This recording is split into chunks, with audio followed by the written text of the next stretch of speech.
Assalamualaikum warahmatullahi wabarakatuh. Perkenalkan, nama saya Wahyu Afrianda dari Institut Tazkiyah Manajemen Bisnis Syariah. Di sini saya akan menjelaskan mengenai PPN 12% dan ekonomi keuangan syariah. Nah, tujuan dari presentasi saya ini ialah yang pertama memahami konsep PPN 12% dalam konteks ekonomi. Yang kedua, menganalisis peran ekonomi syariah dalam pembangunan negara. Dan yang terakhir, menilai dampak ekonomi syariah dalam mengurangi ketimpangan sosial dan ekonomi. Nah, sebelum kita memahami konsep PPN 12%, kita harus tahu dulu nih, apa sih PPN itu? Nah, PPN atau pajak tambahan nilai ini adalah pajak yang dikenakan pada setiap transaksi barang dan jasa yang terjadi. Tarif PPN di Indonesia adalah sekitar 12% yang berlaku pada mayoritas barang dan jasa. Tujuan PPN ini ialah untuk membiayai pembangunan negara, mengurangi defisit anggaran, dan memfasilitasi distribusi sumber daya. Sekarang kita masuk pada dampak PPN terhadap ekonomi. Dampak PPN terhadap ekonomi ini ada 3 poin. Yang pertama, terhadap pendapatan negara. Jadi, PPN ini menjadi sumber utama penerimaan negara yang digunakan untuk pembangunan infrastruktur, pendidikan, dan kesehatan. Yang kedua, ada efek inflasi. Nah, jadi PPN ini dapat mempengaruhi harga barang dan jasa sehingga berpotensi menyebabkan inflasi, terutama untuk barang konsumsi. Yang ketiga, kesejahteraan sosial. Nah, jadi PPN ini juga dapat berdampak pada daya beli masyarakat, terutama pada kelompok yang berpenghasilan rendah hingga ke bawah. Oke, selanjutnya kita masuk kepada apa sih peran ekonomi syariah dalam pembangunan negara? Nah, ada 3 poin yang dapat menjelaskan hal tersebut. Yang pertama, ada pembangunan infrastruktur, penciptaan lapangan kerja, serta pengentasan kemiskinan. Jadi, pada pembiayaan pembangunan infrastruktur dengan prinsip syariah seperti suku yang mendorong pendanaan berbasis bagi hasil.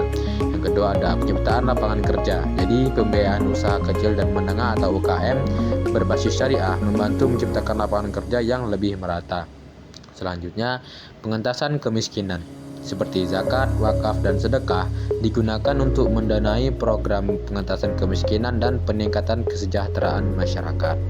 Nah, sekarang kita masuk kepada ekonomi syariah dan pengurangan ketimpangan sosial. Nah, di sini dijelaskan bahwa distribusi kesejahteraan ekonomi syariah menekankan pada distribusi yang adil dan merata, serta mengurangi kesenjangan antara yang kaya dan miskin. Yang kedua, ada zakat dan wakaf.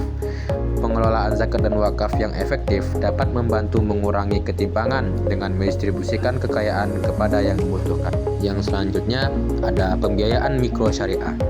Nah, di sini ekonomi syariah menyediakan pembiayaan untuk usaha kecil di daerah-daerah terpencil yang biasanya terabaikan oleh lembaga keuangan konvensional.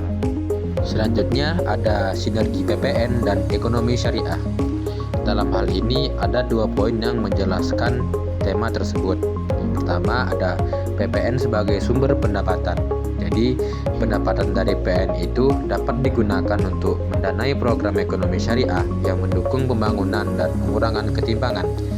Yang kedua, ada pengelolaan dana pembangunan. Nah, jadi sinergi antara PPN dan ekonomi syariah ini dapat menciptakan kebijakan pembangunan yang inklusif dan berkeadilan. Nah, sudah pasti dari judul yang kita bahas akan ada tantangan dan peluangnya bagi ekonomi syariah. Tantangannya ialah yang pertama, kurangnya pemahaman tentang ekonomi syariah di masyarakat. Dan yang kedua, integrasi ekonomi syariah dengan sistem ekonomi nasional. Di samping kita memiliki tantangan, mesti ada peluang bagi kita untuk melakukannya, yaitu yang pertama, ada peningkatan literasi keuangan syariah. Yang kedua, ada potensi pengembangan sektor-sektor syariah seperti asuransi dan perbankan syariah. Oke teman-teman, mungkin sekian presentasi singkat tentang PPN 12% dan ekonomi keuangan syariah yang dapat saya jelaskan. Apabila ada kesalahan saya, mohon maaf. Wassalamualaikum warahmatullahi wabarakatuh.